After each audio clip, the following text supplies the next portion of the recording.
Welcome to the environment. I'd like to invite you to consider the idea of being fully present as a choice rather than as a directive. And this might happen by stepping out of the cognitive thinking mind to focus on having a solely sensory experience. So we're going to start by using our eyes just to look around the room, taking in all the visual information of our surroundings.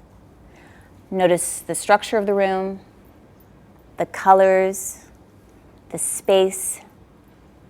Notice the other people in the room. See if you can invite thought to pause as we just take in the simple experience of vision. And now we're going to start to internalize our focus. And this might happen by closing your eyes or lowering your gaze. Now we're going to start to explore the room through the sensation of hearing. Listen to sounds free from labeling, like you're listening to an orchestra, not labeling each and every individual instrument. And then as you're filled up by sounds, shift your attention to physical sensations of the body. Notice the shape your body takes as you're seated in the chair. Feel the chair rise up beneath you to support your weight. Notice your clothing and its relationship to your angles and curves. Notice the physical sensation of comfort or discomfort. Now start to become aware of your experience as a whole. Start to engage the thinking mind just enough to wonder about how you feel in this moment. Are you content? Anxious? Bored? Is your mind here or is it anticipating? This is mindfulness. The process of wondering and being curious about each moment as it unfolds. And it's really just that simple. So my talk today isn't so much about how to develop skills of mindfulness. There's plenty of information out there on that. Instead, I'd like to talk about how I use mindfulness in my work as a dance movement therapist with people who experience substance addiction. So, in my experience, developing a healthy relationship with a person in an addiction cycle can be a challenging one, especially given that their primary relationship is to the drug itself.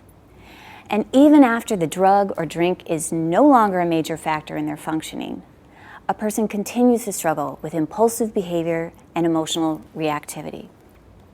Over the years, I've been working to design effective dance movement therapy and body-based mindfulness programs specifically for this population. As a dance therapist, I use the process of exploring movement to help clients develop healthier and more effective ways of communicating and socializing, which is vital since interpersonal stress appears to be the biggest trigger for most people in recovery.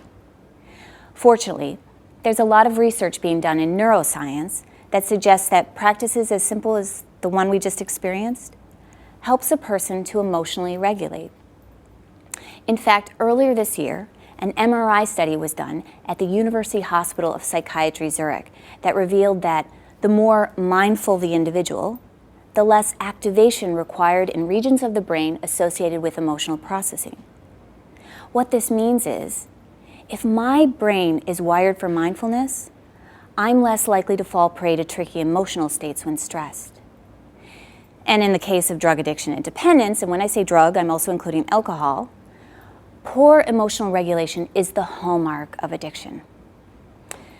So you might be wondering about how I use mindfulness in my work as a therapist.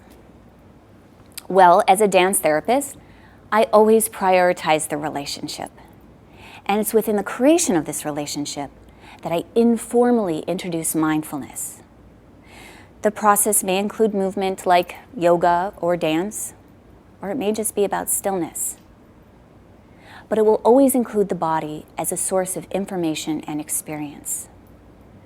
The goal is to develop awareness about the dual processing that happens in healthy relationships, this experience that I'm aware of you and me and the relationship, while at the same time I'm aware of what's just going on for me. The most interesting part of all this, to me anyway, is the role of my own mindful state. If I'm not authentically mindful in the relationship, the client's going to have a very hard time consolidating mindfulness into their experience. However, if I'm deeply dedicated to the present moment and reflecting authentically, over time, clients begin to reflect inner processes similarly and respond to our exchange in a deeper and more meaningful way. And with repetition, emotional material slowly shifts from being something triggering to being something we can both wonder about together in the relationship. And there's very little formal teaching involved in this process. Only the effort on my part to make sure that I'm present to the unfolding relationship, and then I'm aware of my body, my mind, and my emotions, regardless of whether the person in front of me has been trained to be present in a similar way or not. So the question that I'm exploring with you today is, if I'm entering into a relationship with you, does my ability to be deeply present in the moment help you to be deeply present in the moment? And if so, perhaps mindfulness is less about an intervention or a technique to use in our relationships or in therapy, and more about a way of being in our relationships.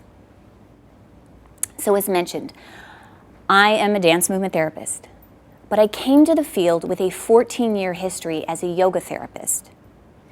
And as I relay my experiences as a yoga therapist, I think it's important to note that many of my realizations and understandings about what I experienced in yoga were the result of my later training as a dance therapist.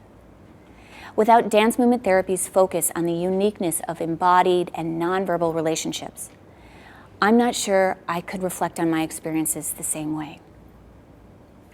I spent 11 years of my life living in Asia, studying Eastern philosophy and yoga in a very traditional manner, which means without any structure or clear understanding about what was going on. And while on this quest, I spent much of my time training at a free yoga therapy clinic held in the heart of Bangalore, India.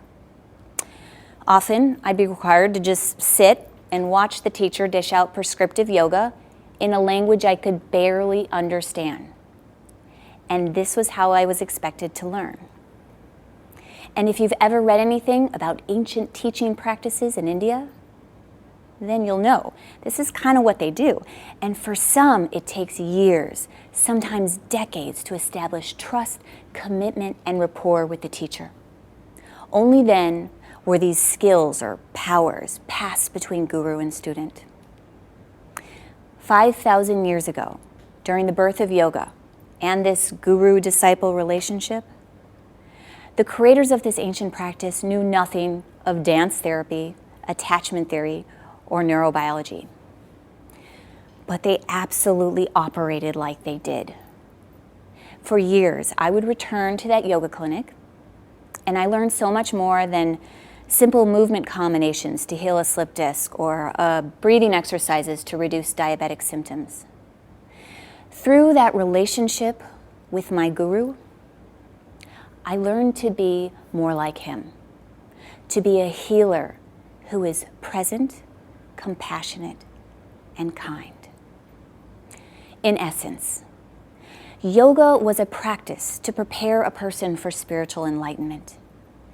And that enlightenment only occurred with the knowledge that all is one, which means that you and I are interconnected and not separate, while at the same time we retain our individuality.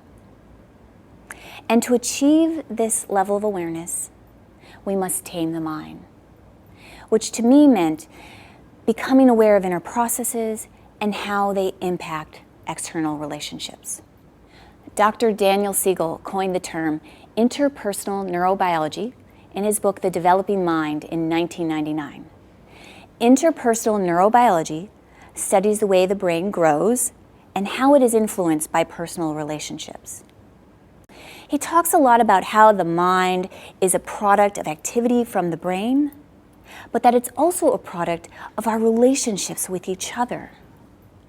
When we enter into a relationship, we share a mind. In this very moment we are sharing a mind. And when I walked you through that mindfulness activity at the start of my talk, we were sharing mindfulness. So to consider my earlier question, does my ability to be deeply present in the moment help you to be deeply present in the moment? If ancient Eastern thought and Dr. Siegel are right, then the answer is yes. So a client of mine with a 40-year history of drug dependence offered to share his experience of how our therapeutic relationship was influenced by this combination of movement and mindfulness. He said, "The establishment of trust is at the core of my being able to listen to the wisdom of my body, especially in the newborn days when I made my first decisive moves into the uncharted territory of life without intoxicants. And that by observing you and letting your energy wash over me when we did that first movement and mindfulness piece in our old group, I experienced trust, not only in you as a witness and mirror, but also within myself. I remember an inner muttering, this is different than anything else. There may be genuine hope here." So bringing mindfulness into a relationship with a person in substance abuse recovery or in an addiction cycle means that perhaps it's our job to be mindful, to be the healthy mind that offers safety in the process of reflection and teaches simply by sharing space. I think substance abuse recovery would look a lot different if treatment providers, family, and friends offered those who are suffering a chance to be present and to be curious as a way of being rather than as a method.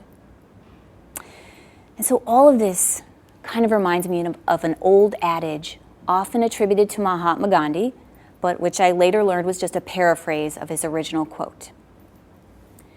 Be the change you want to see in the world, because maybe that's all it takes. And so I'd like to end my talk with an actual Mahatma Gandhi quote. I honor the place within you where the entire universe resides. I honor the place within you of love, of light, of truth, of peace. I honor the place within you where when you are in that place in you, and I am in that place in me, there is only one of us. Namaste.